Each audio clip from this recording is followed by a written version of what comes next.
영광을 따라합시다. 하나님 중심, 하나님 중심, 성경 중심, 성경 중심, 교회 중심. 교회 중심. 오늘 우리 종교개혁 504주년을 맞이하고 총회 SF 주일을 맞이하는데 아주 중요한 사상이 됩니다. 제가 화요일 날에 이 세미나가 있었는데, 화요일 날 총회 반포에 있는 총회 회관에서 세미나가 있었는데, 저는 솔직히 그 세미나 뭐 특별한 게 별다른 게 있을까 생각했는데, 그 세미나를 통해서 우리 경서교회가 아니 우리 한국교회가 5년이나 10년 안에 이런 유형교회로 남아있는 교회가 몇 개나 될까? 몇 개나 될까? 5년에서 10년 안에 대부분 다 가상교회, 이제 무형교회라고 그러지. 눈에 보이지 않는 교회, 가상교회, 메타버스 교회, 아니면 온라인 교회가 주류가 될 것이란 말이에요. 이 말은 무슨 말이야? 교회 안 나온다는, 이렇게 유형교회로 만들어진 교회에 안 나온다는 겁니다. 여러분 심각하게 생각해야 돼요. 이게 우리 교회만의 문제가 아니라 한국 교회 전체의 문제라는 사실이에요. 장로님 심각하게 생각해요. 저는 이번 한 주 내내 우리 경서교회가 5년에서 10년 안에 과연 그냥 그대로 있을까? 아니면 이건 통계로 나온 겁니다. 5년에서 10년 안에 이렇게 눈에 보이는 유형교회는 없어지고 눈에 보이지 않는 무형교회, 가상교회, 메타버스 교회, 아니면 온라인 교회, 인터넷 교회. 요즘 온라인 교회 되게 많습니다. 여러분들이 여러분들이 상상을 초월할 정도입니다. 우리 장모님 말씀하셨는데, 내일부터는 위드 코로나 한다고 백신 안 맞은 사람이 예배 드릴 경우는 100명까지 예배 드릴 수 있고, 백신을 맞은 사람, 1, 2차 맞은 사람은 499명, 500명까지 드릴 수 있어요. 내일부터. 네. 제가 이 코로나 때문에 정부가 워낙 강력하게 코로나 방역을 했기 때문에 이제 교회에 믿음 약한 사람, 신앙 없는 사람들은 교회에 나와서 예배 드리는 사람 신앙이 더 강해졌고, 나오지 않고 영상으로 드리는 신앙이 더 떨어져서 아예 이제 교회 코로나 끝나도 교회 안 나온다. 그게 보통 30%에서 40% 안 나온다 이 말입니다. 저 여러분들이 굉장히 심각한 이야기를 하는 겁니다. 경서교회가 50주년이 2029년도인데 2029년도 50주년이 경서교회가 올 것인가 말 것인가, 그 정도입니다. 제가 말씀드렸죠. 2년 동안에 교회 문을 닫은 데가 10,000개가 넘습니다. 10,000개가 2년 동안에 교회 문을 닫은 곳이 10,000개가 넘는다는 말입니다.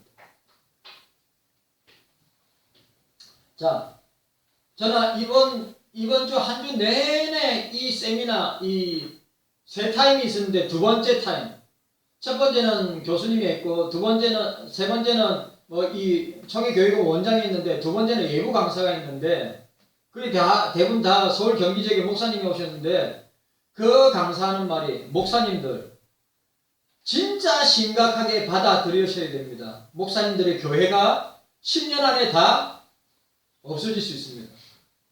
라고 얘기했어요. 자, 제가 여기 이야기해 드리겠습니다.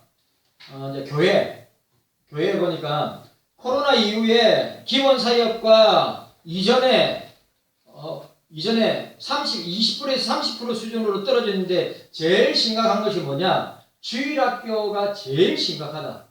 주일학교 애들 없어요, 지금. 우리 교회도 보통 주일날 오전 오후 합치면 30명 이상 나왔고, 여름 성경학교 할 때 많이 참석하면 60명, 70명. 그래서 내가 그 이야기를 했는데, 우리 노예에 있는 목사님들이, 아니 도심교회 안에 그렇게 애들 많이 여름 성경학교 나오냐고. 근데 지금은 없습니다. 여러분들 진짜 심각하게 생각해야 돼요. 그러니까 주일학교 정보등록부가 없다? 그럼 교회 문 닫아야 되죠. 코로나 상황에서 신앙생활 어려운 점 1위, 교회를 자주 못 가는 것이다. 그 다음에 코로나 이후에 신앙 약화 현상은 계속 지속될 것이다. 여기 다 통계표로 나와 있습니다. 내가 우리 중직자 톡방에 올려놨어요, 이거. 여기. 자, 코로나 이후 질적인 신앙생활이 떨어질 것이다. 누구한테 제일 많이 나타나는 청년층이 가장 심각하다. 그리고 코로나 이후에 신앙의 양극화가 드러날 것이다. 신앙이 강해지는 사람이 있고 신앙이 약해지는 사람이 있다. 제가 이야기하는데 그 강사님이 이야기했어요.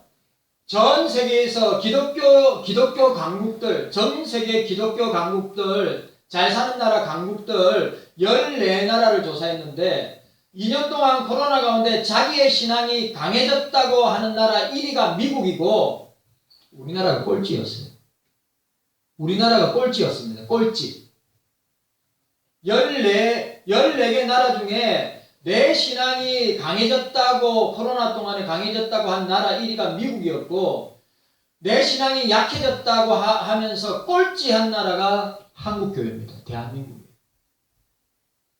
참 저는 보면 우리 한국 교인들은 그냥 물에 물 탄 듯 술에 술 탄 듯 뒤집지 않는 호세아서에 나오는 것처럼 저 12선지서는 뒤집지 않는 전명처럼 했다.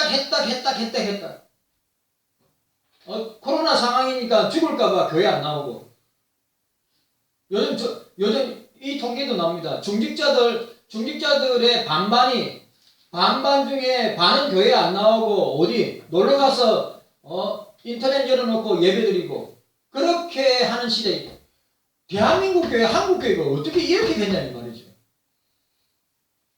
농이 아닙니다. 진짜예요.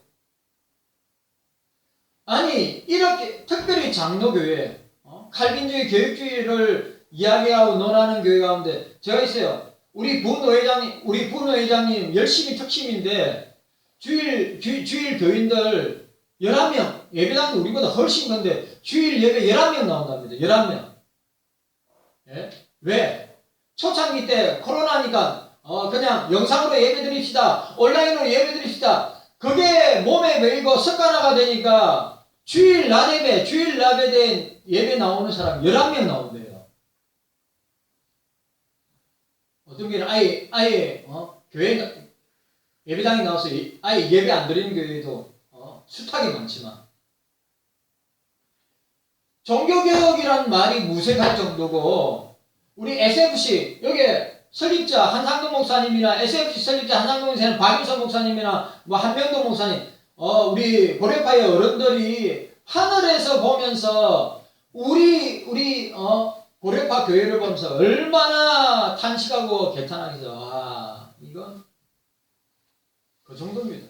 여러분 저도 여러분들 신앙 장담할 수 없어요.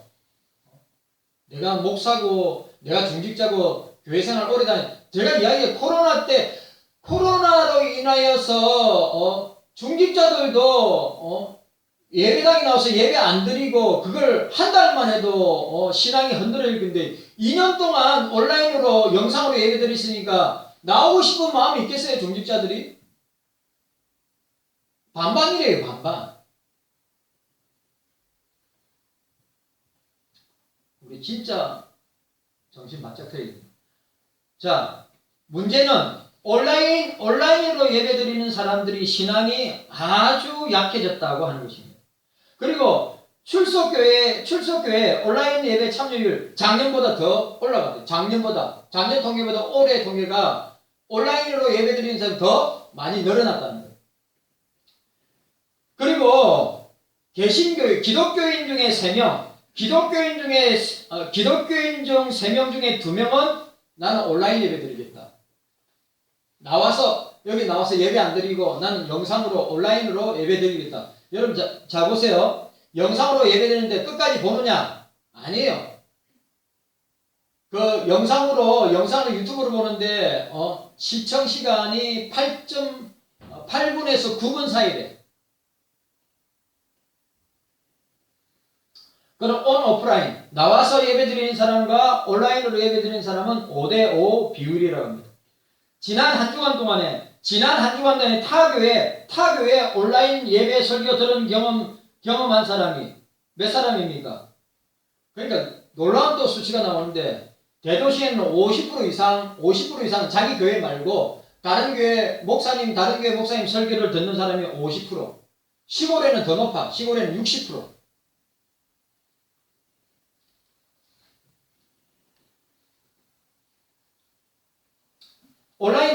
온라인 예배 대부분이 실시간으로 처음부터 끝까지 드리지만 이 말이 중요합니다. 따라하지. 어떤 사람은 이 교회 목사가 인도하는 대로 따라하는데 보니까 42%가 우리가 예배 순서대로 따라하지 않고 그냥 가만히 구경하는 사람이 40%거든요. 가만히 구경하는 사람.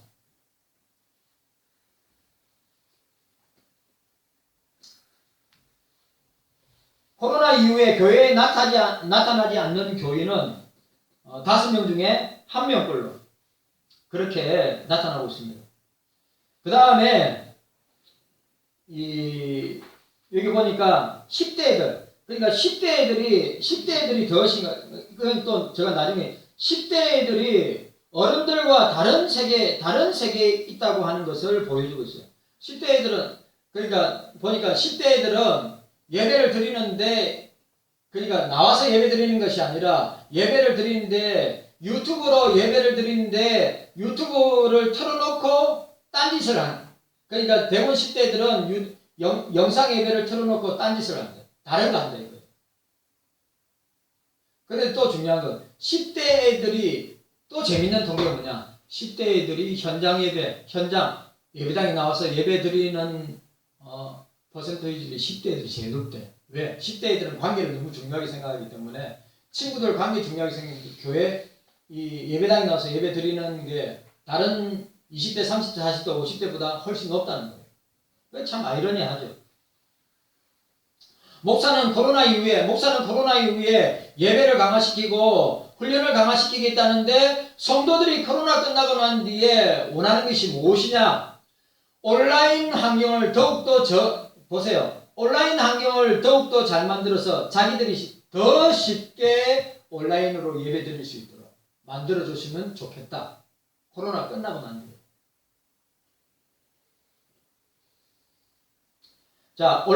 코로나가 끝나고 난 뒤에 온라인 교회에 참여하겠다. 그러니까 제가 말하는 유형교회, 눈에 보이는 교회, 유형교회 나와서 예배 드리겠다는 것보다 눈에 보이지 않는 무형교회, 온라인 교회를 참여하겠다. 반반입니다. 2명 중 1명권. 그러니까 신앙생활 교회 나와서 안 하겠다는 거예요. 이제는 뭐예요? 그냥 온라인으로 인터넷으로 신앙생활 하겠다는 거예요. 윤 목사가 또 이야기합니다. 여러분 온라인으로 예배를 드리는 거 아닙니다. 온라인으로 예배 드리는 거 아닙니다. 영상으로 예배 드리는 거 아닙니다. 그건 보는 거지. 구경하는 거지. 그건 예배가 아니에요. 성령의 역사로 목사와 성도들이 인격 가운데 성령의 역사로 이루어지는 것이 예배지. 영상으로, 온라인으로, 인터넷에서 드리는 거는 그런데 이걸 정당화시켜요. 지금 한국교회가. 이것도 예배다. 아닙니다. 그 예배 아니에요. 온라인으로, 영상으로, 인터넷에 드리는 것은 예배가 아닙니다. 구경하는 겁니다. 그냥 보는 거예요. 성경이 말하는 진리와 영으로, 진리는 말씀이고 영은 성령이, 말씀과 성령으로 드리는 것이 예배이다 라고 하는 사실입니다. 자, 기독교 가정, 자 보세요. 교회 학교 감소 속도는 일반 학교 연령 인구보다 1.6배 더 빠르다. 장로님, 1.6배 더 빠르대요. 교회 학교 감소 속도가. 그래 보니까 합동측 요번에 총회했다 아닙니까? 합동측에서 교회를 나가지 않는 사람이 50만 명이 늘어났대. 합동측 교단에서 교회 안 나가는 사람이 50만 명. 통합 쪽에서는 얼마인지 압니까? 48만 명. 교회는 안 나온대. 통계로 나온 거예요. 뭐 그랬다니 우리 교회도 마찬가지예요. 반반이에요, 우리 교회도. 교회 출석 청소년의 하루 신앙, 이것도 중요한 겁니다. 여러분, 자녀를 양육하는 여러분들은 꼭 들으셔야 돼요. 교회 출석 청소년의 하루 중 신앙생활 시간 절반 이상이 하지 않는다. 절반 이상이, 잘 들으세요. 우리 자녀들 한 주 동안의 절반 이상이 뭐요? 성경 말씀, 찬송, 예배 하지 않는다. 절반 이상 하지 않거나 5분 한다. 근데 그 강사하는 말이 5분이면요. 아무런 효과 없다. 5분 아무런 효과 없어요. 최소한 15분에서 30분 해요. 교회 출석하는 청소년, 지난주 예배 드리지 않았다. 20%. 교회 출석하는 청소년 온라인 예배 시에 다른 활동 함께하면서 예배를 드린다. 45%. 온라인 예배 드리는 청소년들 예배 전후로 유튜브 속에 봐. 그러니까 10대 애들은 80% 이상이 다 유튜브 한대. 유튜브에서 모든 정보를 다 얻는데. 10대 애들은. 20대하고 또 다른. 그 강사 말로 의하면 10대, 옛날엔 10대, 20대를 같이 합쳤는데 요즘은 10대하고 20대가 완전 다른 세계이기 때문에 따로 관리해야 된다. 청소년 부모, 자신과 자녀들 모두 코로나 상황에서 이 말 중요합니다. 10대, 우리 자녀들이나 부모들이 코로나 상황이 신앙생활에 소홀해졌다. 53%. 신앙생활이 소홀해졌다. 그러니까 신앙생활을 잘 하지 못한다. 라고 이야기하고 있습니다. 크리스찬 가정 자녀 42%가 주일 예배 안 드리거나 가끔 드린다.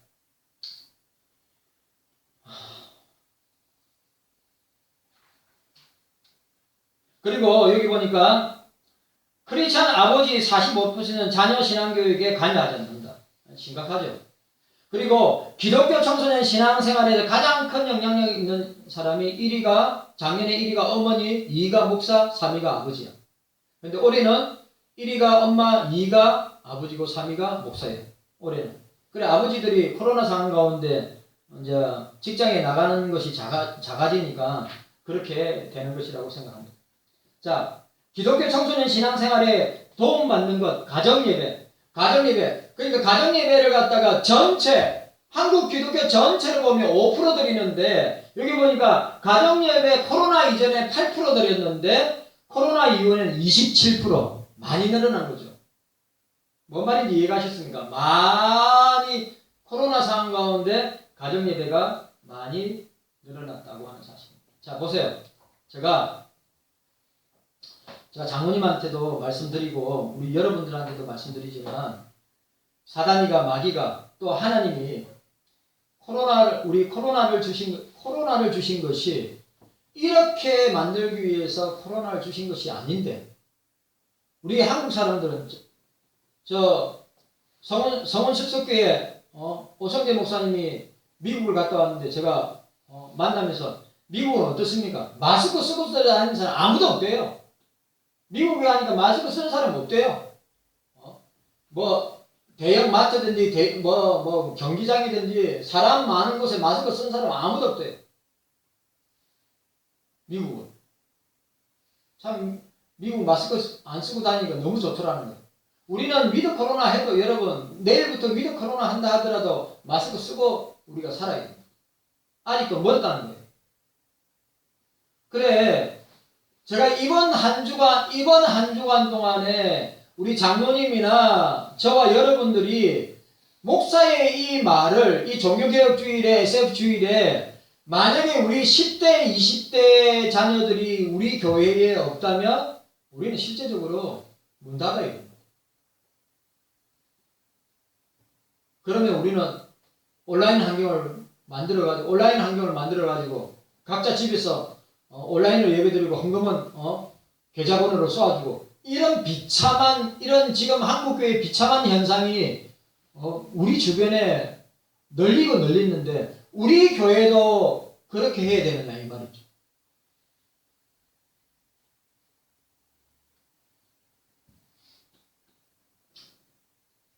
좀 심각하게 여러분들 제가 5년 10년이랬는데 10년 너무 길은 것 같아요. 장로님 5년입니다. 5년 안에 10대 애들, 20대 애들 지금 예배 여러분 이 교회에 나와서 예배 드리는 연령대 중에 가장 낮은 데가 어딘지 아닙니까? 30대 40대예요. 30대 40대가 제일 낮아요. 교회에 안 나옵니다. 교회 안 나와. 그리고 출석률 높은 게 10대하고 60대 70대.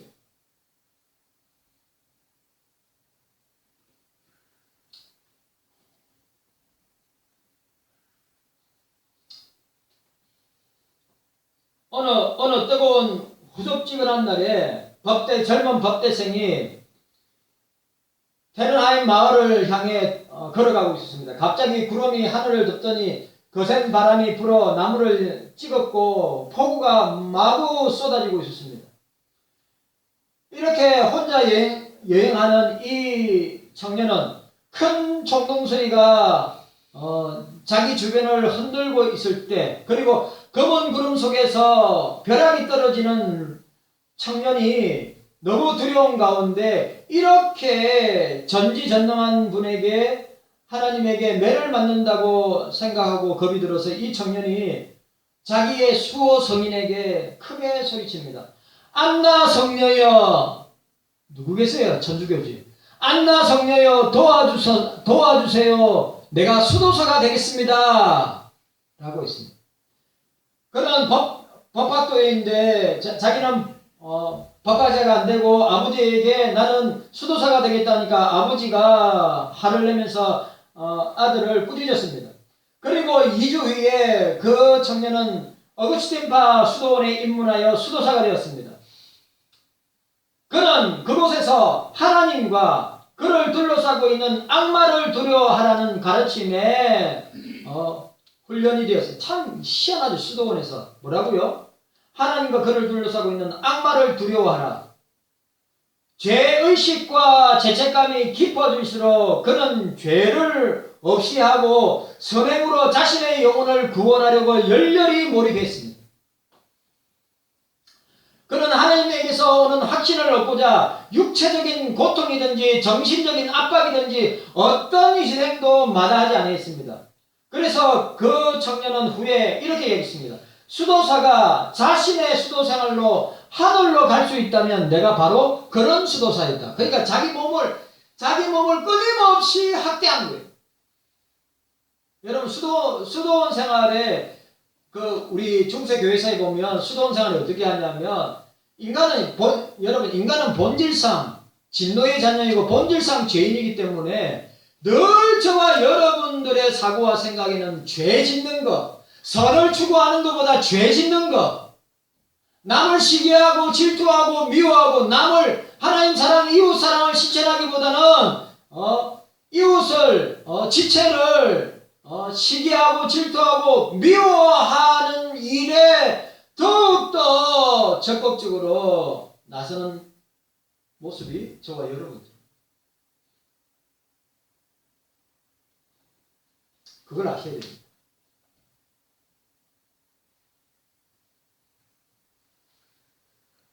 그래 수도원 생활하면 자꾸 죄를 지으니까 어떻게 합니까? 채찍으로 자기 몸을 그것도 그냥 채찍이 아니에요. 유리 조각이나 쇠 쪽을 달아서 자기 옷을 보고 자기 몸을 때리면서 자학하는 거지. 자학. 때리면서 몸에 이열이 낭자고 피가 쏟아지는데 그렇다고 그 죄인이 죄를 안 짓느냐? 죄를 짓죠. 계속 그런 생활을 이어가면서 과도하게 밤을 새우고 기도하고 독서를 하면서 자신의 생명을 단축시키려고 했습니다. 그러나 그 청년은 진노하시는 하나님을 만족해 하려고 아무리 열심히 노력해도 결코 죄의 빛이 청산되었다고 느끼지 못하였습니다. 더 노력하면 할수록 그는 더 죄인이라고 느꼈습니다. 목사를 보세요. 우리가 그렇단 말이에요.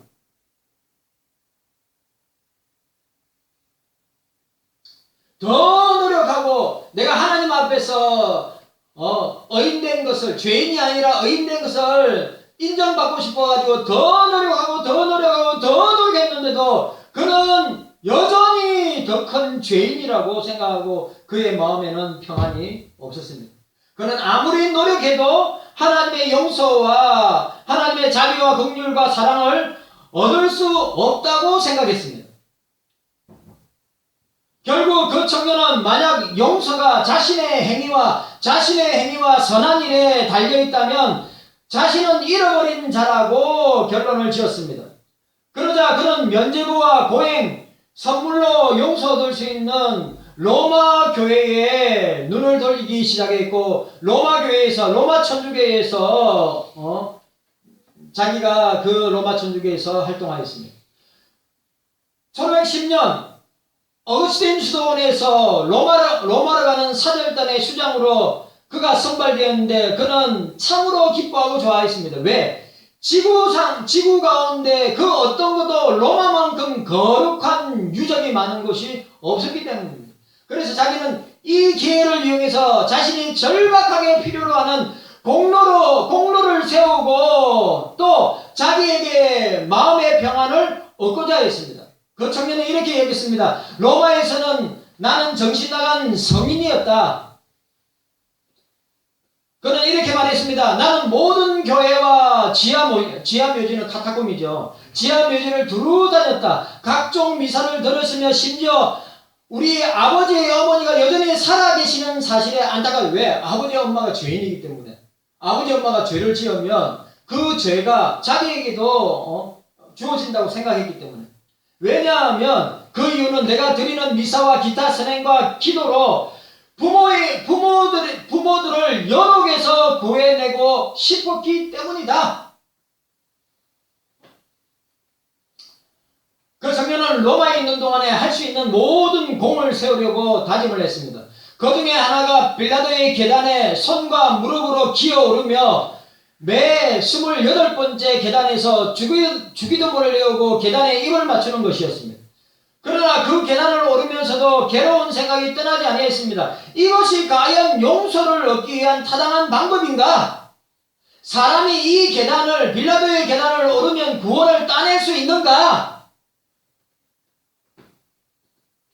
그 계단 꼭대기에 서서 그는 천둥과 같은 성령의 음성을 들었습니다. 오직 의인은 믿음으로 말미암아 살리라. 오직 의인은 믿음으로 말미암아 살리라. 우리가 의인이 되는 것은 우리의 행위로 의인이 되는 것이 아니라 오직 예수 그리스도를 믿는 믿음으로 말미암아 살리라. 여러분 믿으시기를 바랍니다. 우리는 본질상 진노의자예요. 우리는 본질상 죄인입니다.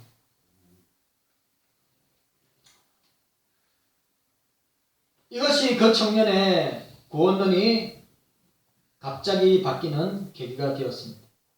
끊임없이 떠오르는 이 생각, 오직 의인은 믿음으로 말미암아 살리라. 그 청년은 독일의 수도원으로 돌아올 때까지 루터는 이렇게 이야기했습니다. 어떻게 사람이 구원을 받는가? 어떻게 사람이 구원을 받는가? 자, 따라합시다. 어떻게? 따라하세요. 어떻게? 사람이 구원을 받는가? 끊임없이 질문하였어요. 그리고 그것을 끊임없이 성경을 통해서 찾으려고 성경을 탐구하기 시작했어요. 놀랍게도 하나님의 말씀을 연구하면서 그 청년은 어렵게 되려면 더욱 노력하고 공을 세워야 하는, 어렵게 살려면 내가 구원을 얻으려면 더 노력하고 공을 세워야 한다는 말씀은 성경 그 어디에도 찾아보지 못하였다고 그랬어요. 오히려 그는 구원은 하나님의 은혜다. 구원은 하나님의 선물이라. 그 어디에도 인간의 노력과 인간의 공로로 구원을 받는 것이 성경 창세기부터 계시록까지 그 어디에도 없는데 그 청년이 성경을 창세기부터 계시록 깊이 연구하면서 로마서 오늘 본문 로마서 1장 17절 말씀이 그의 전 인생을 바꿔버리고 그의 전생과 삶을 송두리째 바꿔버리는 말씀을 받게 된 것입니다. 어떻게 하면 구원을 얻지? 어떻게 하면 구원을 얻지? 어떻게 하면 구원을 얻지? 여러분한테 질문하는 겁니다. 여러분들은 어떻게 하면 구원을 얻습니까? 아직도 로마 천주교처럼 아직도 알미니안주의자들처럼 내가 노력했어. 내가 공덕을 쌓았어. 내가 하나님과 인간과 하나님이 함께 협력하여서 구원을 얻는다고 하는 그런 구원론을 그런 구원가를 믿습니까? 여러분 그 마귀가 속삭이듯이 역사하는 것입니다.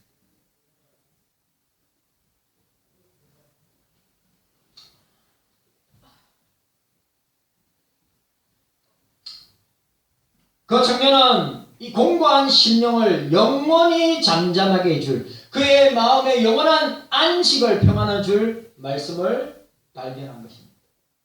그것이 바로 로마서 1장 17절 오직 의인은 믿음으로 말미암아 살리라. 자, 우리 17절 말씀 함께 읽도록 하겠습니다.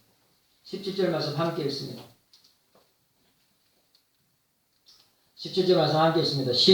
함께 읽습니다. 시작. 복음에는 하나님의 의가 나타나서 믿음으로 믿음에 이르게 하나니 기록된 바 오직 의인은 믿음으로 말미암아 살리라. 아멘. 이 말씀이 어디 있어요? 하박국 2장 4절에 있습니다. 여러분 하박국 2장 4절에 의인은 거기는 의인은 믿음으로 말미암아 살리라. 그게 구약 성경에서 믿음이라는 단어는 딱 한 번 나옵니다. 하박국 2장 4절에. 오늘 본서의 중심 주제는 복음입니다. 자, 따라합시다. 복음, 따라합시다. 복음. 예수 그리스도의 복음. 경서인의 복음. 오늘 자 보세요. 본서 로마서의 중심 주제는 복음입니다. 복음, 유앙겔리온, 복음, 기쁜 소식, 좋은 소식, 복된 소식, 구원의 좋은 소식. 그런데 오늘 보시기 바랍니다. 복음이라 했습니다. 복음을 부끄러워하지 않는다고 했습니다. 나는 복음을 자랑한다고 했습니다. 이 말을 보고 봤고요. 복음은 예수입니다. 내가 복음을 부끄러워하지 않는다. 나는 예수 그리스도를 부끄러워하지 않는다. 나는 복음을 자랑한다. 나는 예수 그리스도를 자랑한다. 여러분, 오늘 이 코로나 상황 가운데